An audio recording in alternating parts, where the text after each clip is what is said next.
김수영이라는 시인이 쓴 어느 날 고궁을 나오면서라는 시에 보면 나는 왜 조그마한 일에 분개하는가 라면서 자신의 작고 옹졸해진 모습에 실망해하는 그런 모습을 보여줍니다. 저 왕궁 대신에, 왕궁의 음탕 대신에 50원짜리 갈비가 기름덩어리만 나왔다고 분개하고, 옹졸하게 분개하고, 설렁탕집 돼지 같은 주인년한테 욕을 하고, 옹졸하게 욕을 하고, 한번 정정당당하게 붙잡혀간 소설가를 위해서 언론의 자유를 요구하고, 월남 파병에 반대하는 자유를 이행하지 못하고, 20원을 받으러 3번씩 4번씩 찾아오는 야경꾼들만 증오하고 있는가? 옹졸한 나의 전통은 유구하고 이제 내 앞에 정서로 가로놓여 있다. 그러면서 자신의 옹졸함에 대해서 실망스러워하다가 마침내 그 시가 이렇게 끝을 맺습니다. 모래야 나는 얼마나 작으냐, 바람아 먼지야 풀아 나는 얼마나 적으냐, 정말 얼마만큼 적으냐. 만약 이 시를 읽으면서 김수영이라는 사람의 용렬함을 멸시하는 사람이 있다면 필경 그는 자기를 모르는 사람이겠습니다. 이것은 그의 모습이기도 하지만 사실은 우리 모습인 것이, 우리 모습이 이 용렬함 속에 그대로 투영되어 있기 때문에 그렇습니다. 한 살씩 나이를 먹어가면서 더더욱 느끼는 것이지만 우리 자신이 너무 작아지고 또 옹색해지고 협소해졌습니다. 예수님은 우리 삶의 지평을 하나님의 나라로 확대해 주셨습니다. 무엇을 먹을까, 무엇을 마실까, 무엇을 입을까를 염려하기보다는 하나님의 나라와 그의 의를 구하라고 말씀하십니다. 그런데 우리의 옹졸함은 주님을 따라서 우리 시선을 하나님의 나라로 넓히기보다는 여전히 무엇을 먹을까, 무엇을 마실까, 무엇을 입을까 하는 땅의 것들에 갇혀버린 그런 모습입니다. 옛말에 치빙전력 영인신발광이라는 말이 있습니다. 사냥에 미쳐 날뛰는 것이 사람을 미치게 만든다, 그런 뜻인데 우리는 작아질 대로 작아진 시선으로 야망에 미쳐 날뛰다 보니 나도 모르게 말은 무지해지고 생각은 어두워진 것이 아닌가, 옹졸한 나의 전통이 그대로 굳어지는 것이 아닌가 싶습니다. 그러한 우리의 조바심이 무리도 아닌 것이 성경에 나오는 사람들이 보여주는 모습이 우리가 염려하는 바로 그 모습이기 때문에 그렇습니다. 오늘 성서 일과만 해도 그렇습니다. 구약 성경에서 욥은 자신에게 임한 고난을 납득할 수 없어서 하나님께 항변하다가 하나님께로부터 무지한 말로 생각을 어둡게 하는 자라고 꾸중을 듣습니다. 우리가 욥이 당한 고난을 모르는 바 아니지만 그럼에도 불구하고 욥은 자기 생각과 말을 지켜내야 했었나 보는 거죠. 복음서에서 예수님은 자신들이 원하는 바를 청탁하려고 찾아온 제자들을 향해서 너희가 청하려는 것이 무엇인지 알고나 있느냐, 이렇게 되물으십니다. 제자들 무리 중에서 으뜸이 되고자 하는 그 야심으로 인해서 생각도 어두워지고 말도 어두워진, 그리고 무지해진 제자들의 모습에 대한 주님의 꾸중이 섞인 되물음입니다. 알렌 코르뱅이 침묵의 예술에서 토머스 모어의 말을 인용해서 가장 깊은 감정은 언제나 침묵 속에 있다, 그렇게 말해 주었듯이, 어쩌면 그렇게 우리의 생각과 말이 어두워졌을 때는 차라리 감정을 침묵 속에 간직해 두는 것이 지혜가 아닐까 싶습니다.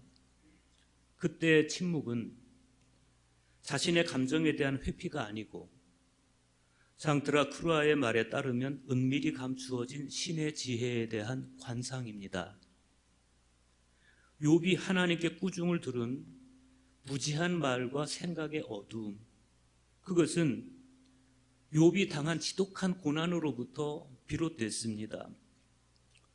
우리가 2주 전부터 지금 계속 보고 있지만 하나님께서 사탄에게 욥을 주의해 보라 그러시면서 그와 같이 온전하고 정직하며 하나님을 경외하며 악에서 떠난 자가 없다, 그렇게 하나님께서 칭찬하셨을 때 사탄은 주의 손을 펴서 그의 뼈와 살을 치소서, 그리하시면 틀림없이 주를 향하여 욕하지 않겠나이까, 그러면서 집요하게 욥과 하나님 사이를 분리시키려고 들었습니다.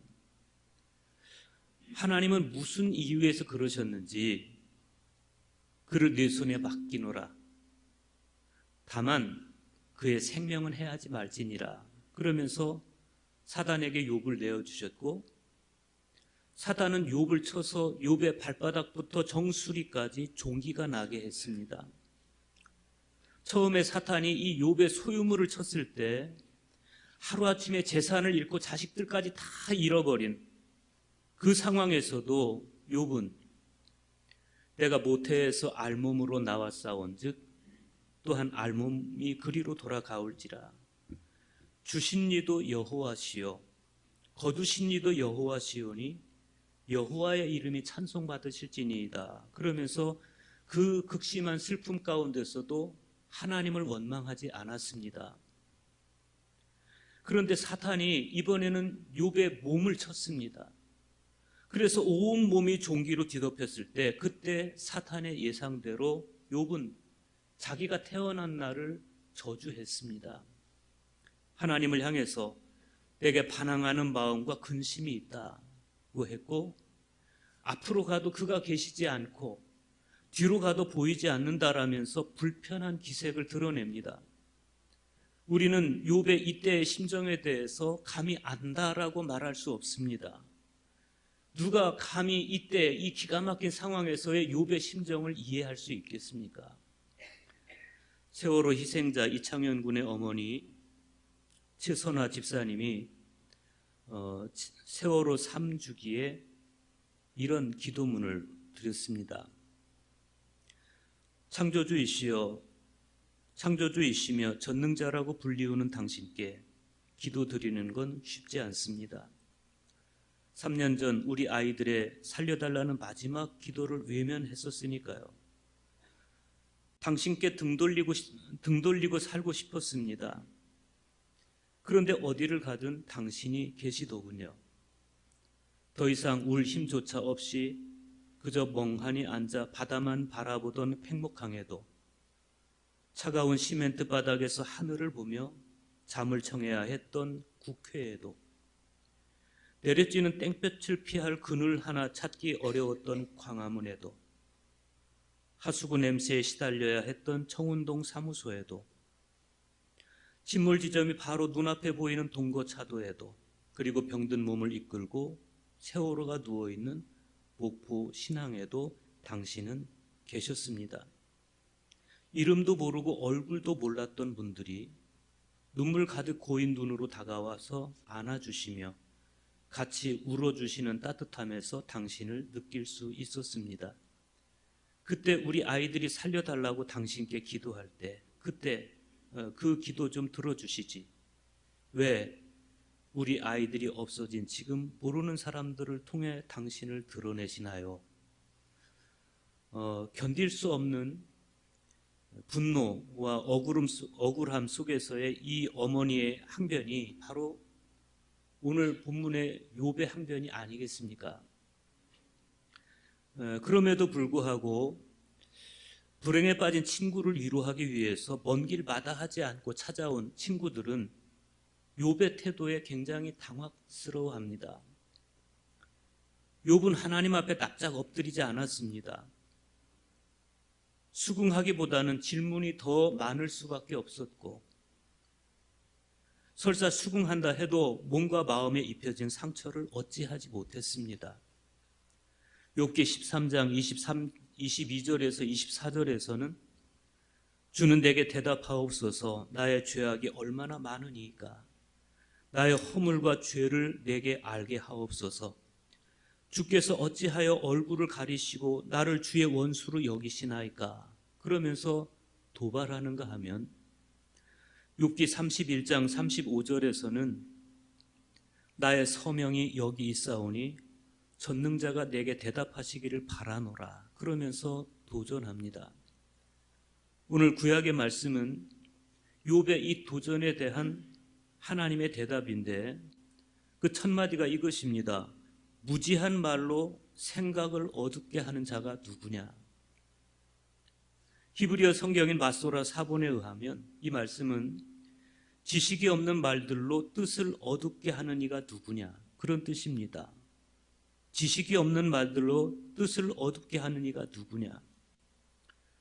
이 말씀이 중요한 것은 우리 그리스도인들이 견뎌내기 힘든 슬픔이나 고난에 처해졌을 때일수록 생각이 어둡지 말아야 하고 언어는 하나님을 아는 지식에서 우러나야 된다라는 것을 역설하고 있기 때문에 그렇습니다. 고난이 깊을수록, 슬픔이 깊을수록 우리의 언어는 하나님의 지식에 기반해 있어야 된다. 어떻게 그것이 가능하겠습니까?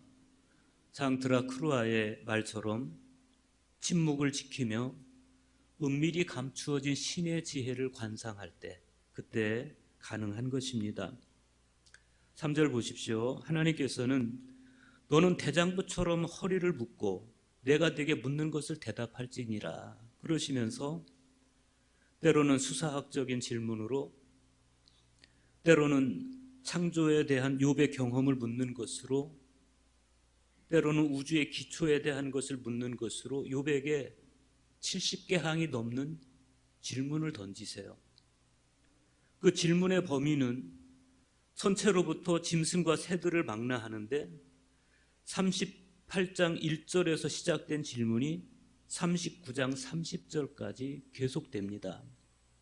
사실 저는 이 말씀을 뜻으로는 이해할 수 있지만 감정적으로는 잘 공감할 수가 없었습니다. 욥은 하나님 왜 나에게 이 고통을 주십니까? 왜 하나님은 앞에도 아니 계시고 왼쪽에도 아니 계시고 오른편에도 아니 계십니까? 라고 묻고 있는데 하나님께서는 우주 속에 계시되어 있는 당신의 전능하심으로 대답을 하고 있어요. 저는 이 대답이 납득이 가지가 않았습니다. 그래서 이 말씀을 묵상하면서 내 여행 중에, 기차 여행 중에 이 말씀을 묵상을 했었는데 여행이 여행 같지가 않았습니다. 이 말씀이 도무지 공감이 가지가 않았습니다. 그런데 이 말씀을 깊이 묵상하면서 어느 순간 조금은 알 것 같았어요. 지금 욥은 하나님의 이 질문을 성찰하면서 점차 자기 존재가 창조 질서 안에서 순환되고 있는 존재라는 사실을 깨달아갑니다. 해가 아침에 떴다가 밤이면 지듯이, 별이 밤이면 떴다가 아침에 지듯이, 사자도 암사슴도 까마귀도 그리고 자기 자신도 같은 창조 질서 안에서 떴다가 지는 그 순리 안에 있는 존재임을 깨달아갑니다. 언제나 그 자리에 있는 것이 당연하다고 여겼던 그 우주가, 아니 너무 가까이 있어서 의식조차 하지 못했던 그 우주의 질서가 자기 의식과 무관하게 조화를 이루고 있었고 그리고 자기 자신 역시도 그 창조 질서의 조화로움 속에서 죽고 사는 존재라는 사실을 욥이 조금씩 알아갑니다. 이 땅에 존재하는 모든 생명체, 그 어느 생명체도 이 우주의 질서, 창조 질서에서 벗어난 존재는 아무 존재도 없습니다. 사람도 마찬가지입니다. 우리 모두는 이 창조 질서 안에서 태어나고 살아가고 그 가운데서 때로는 고통을 당하고 때로는 병들고 그러다가 죽는, 그것이 자연이고 순리인 삶 속의 한 존재입니다.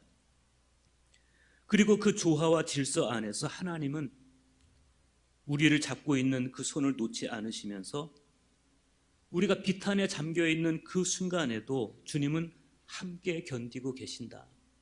욥이 지금 그 사실을 깨달아 가고 있습니다. 신영복 선생이 담론에서 이런 말을 합니다. 자부심은 고난을 견디게 합니다. 물질적 도움보다는 자부심을 갖게 하는 것이 더 큰 힘이 됩니다. 돕는다는 것은 우산을 들어주는 것이 아니라 함께 비를 맞는 것입니다. 함께 비를 맞지 않는 위로는 따뜻하지 않습니다. 위로는 위로를 받는 사람으로 하여금 자신이 위로의 대상이라는 사실을 다시 한번 확인시켜주기 때문입니다. 왜 내가 이런 고통을 당해야 됩니까? 라고 울부짖으면서 질문해 오는 욥에게 하나님께서는 묵묵히 하나님의 창조 질서에 순종하는, 태어나서 살다가 죽는 그 자체가 자연인 욥의 생각 너머의 큰 세계를 보여주시면서 그 우주의 질서를 보여주시면서 너도 그 질서 속의 한 존재라고, 그리고 그 질서 안에서 나는 너였고 우리는 함께 비를 맞았다, 이렇게 가르쳐 주는 겁니다. 비를 맞는 사람에게 우산을 씌워주는 것은 그 사람을 위로받는 자리에 세워두는 겁니다. 그러나 같이 비를 맞는 것은 같은 고난을 나와 너가 아닌 우리로서 겪어가는 겁니다. 때로는 생각이 막히고 말이 막히는 그런 순간이 있습니다. 어쩌면 그런 순간이 하나님의 신비와 맞닥뜨리는 시간인지도 모르겠어요. 그래서 성찰이 없는 입으로 함부로 말하기보다, 그러다가 말의 무지함과 생각의 어두움을 들키기보다는 내 깊은 감정은 침묵 속에 간직하고 은밀히 감추어진 신의 지혜를 관상하면서 살아가는 것, 그 하나님의 지혜에 공감하면서 살아가는 것, 그 안에서 위로를 받는 것, 이것이 참되고 본된 그리스도인의 삶이다, 이렇게 여겨집니다. 그래서 하나님의 질문이 다 지나간 다음에 욥도 그렇게 대답합니다. 보소서, 나는 비천하오니 무엇이라 주께 대답하리이까? 손으로 내 입을 가릴 뿐이니이다. 내가 한 번 말하였사온즉 다시는 더 대답하지 아니하겠나이다. 오늘 서신서의 말씀에서 히브리서 기자는 예수님을 우리에게 보여주시면서 고통과 죽음이 찾아올 때 그때 우리가 잊지 말아야 될 것이 있다는 것을 깨우쳐 줍니다. 히브리서 5장 7절에서 10절의 말씀입니다. 그는 육체에 계실 때에 자기를 죽음에서 능히 구원할 이에게 심한 통곡과 눈물로 간구와 소원을 올렸고 그의 경건하심으로 말미암아 들으심을 얻었느니라. 그가 아들이시면서 받으신 고난으로 순종함을 배워서 온전하게 되셨은즉 자기에게 순종하는 모든 자에게 영원한 구원의 근원이 되시고 하나님께 멜기세덱의 반차를 따른 대제사장이라 칭하심을 받으셨느니라. 예수님은 하나님의 아들이셨습니다. 그럼에도 불구하고 사람으로 계실 때 당신을 죽음에서 구원해 주실 수 있는 하나님을 향해 심한 통곡과 눈물로 살려달라고 간구하셨습니다. 아프면 우는 것, 살고 싶다고 발버둥 치는 것, 그것은 육체를 입고 살아가는 우리로서 그건 흠이 아닙니다.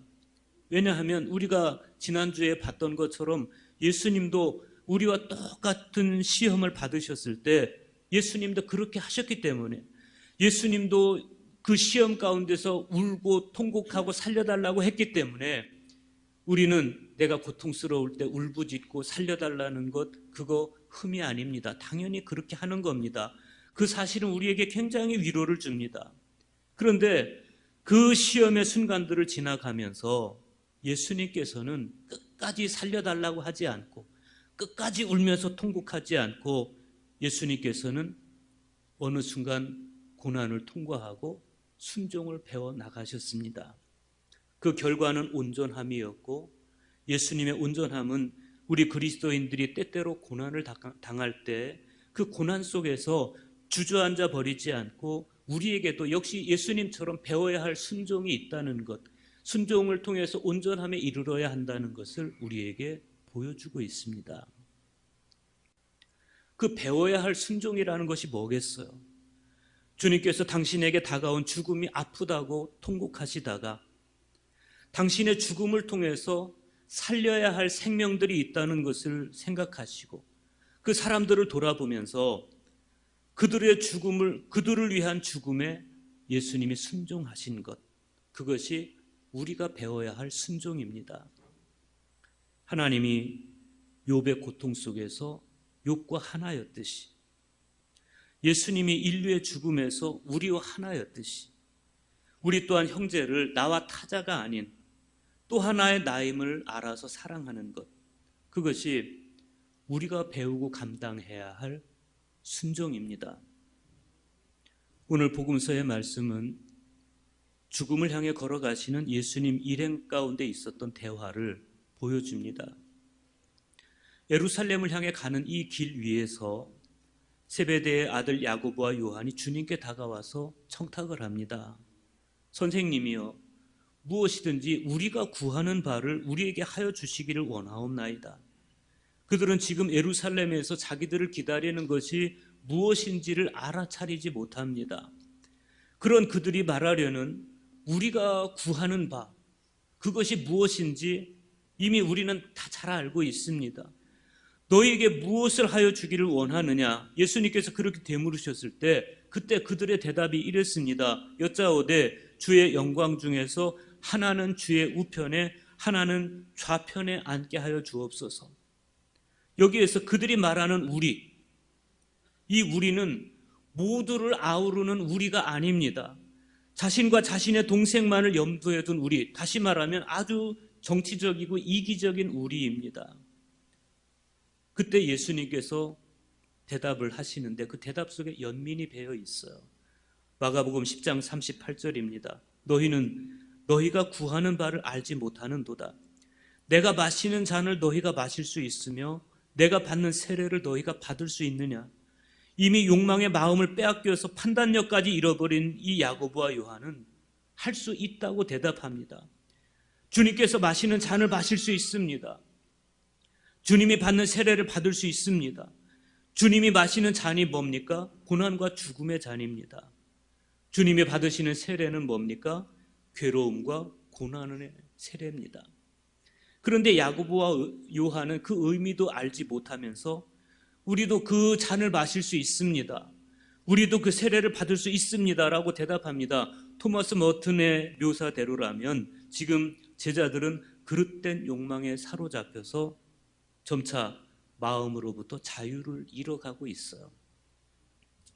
그렇게 마음은 어두워지고 생각은 무지해지고 그러면서 대답하고, 그런데 예수님은 이들의 대답을 진실하게 받아주세요.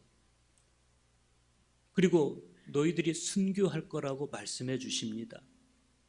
39절과 40절입니다. 너희는 내가 마시는 잔을 마시며 내가 받는 세례를 받으려니와 내 좌우편에 앉는 것은 내가 줄 것이 아니라 누구를 위하여 준비되었든지 그들이 얻을 것이니라.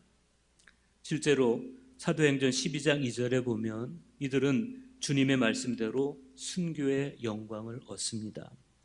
야고보는 AD 44년 헤롯 아그리파 1세에 의해서 12사도 중에 최초로 순교를 당하죠. 그러면서 정말 주님의 잔을 마시고 주님이 받으신 세례를 받아요. 사도 요한은 순교의 증거는 없지만 반모섬으로 추방을 당합니다.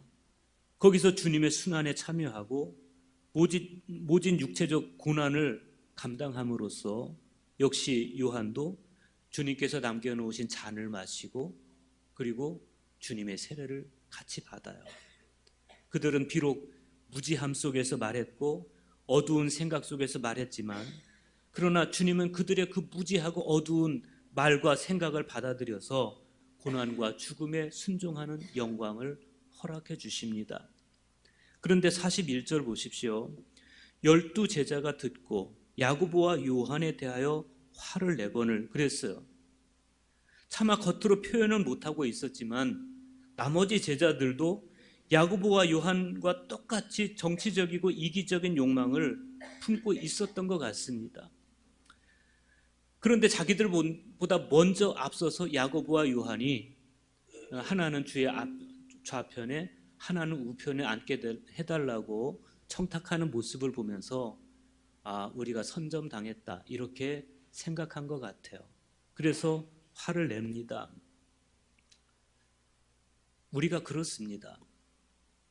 저 왕궁 대신에 왕궁의 음탕 대신에 50원짜리 갈비가 기름덩어리만 나왔다고 옹졸하게 분개하는 자신. 붙잡혀간 소설가를 위해서 언론의 자유를 요구하고 월남 파병에 반대하는 자유를 이행하지 못하고 20원을 받으러 3번씩 4번씩 찾아오는 야경꾼들만 증오하고 있다. 그러면서 자신의 옹졸함과 자금을 실망스러워하던 시인에 비하면 오늘 복음서에 나오는 이 제자들의 분노는 얼마나 유치합니까? 그들의 말에는 무지함이 묻어있고 그들의 생각은 어둡고 음산합니다. 예수님께서 말씀하십니다. 이방인의 집권자들이 그들을 임의로 주관하고 그 고관들이 그들에게 권세를 부리는 줄을 너희가 알거니와 너희 중에는 그렇지 않을지니 너희 중에 누구든지 크고자 하는 자는 너희를 섬기는 자가 되고 너희 중에 누구든지 으뜸이 되고자 하는 자는 모든 사람의 종이 되어야 하리라. 인자가 온 것은 섬김을 받으려 함이 아니라 도리어 섬기려 하고 자기 목숨을 많은 사람의 대성물로 주려 함이니라. 세상의 집권자들은 사람들을 지배하고 사람 위에 군림하는 것을 성공이라고 여깁니다. 그런데 주님은 말씀하십니다. 너희는 그렇지 않을지니. 그렇습니다.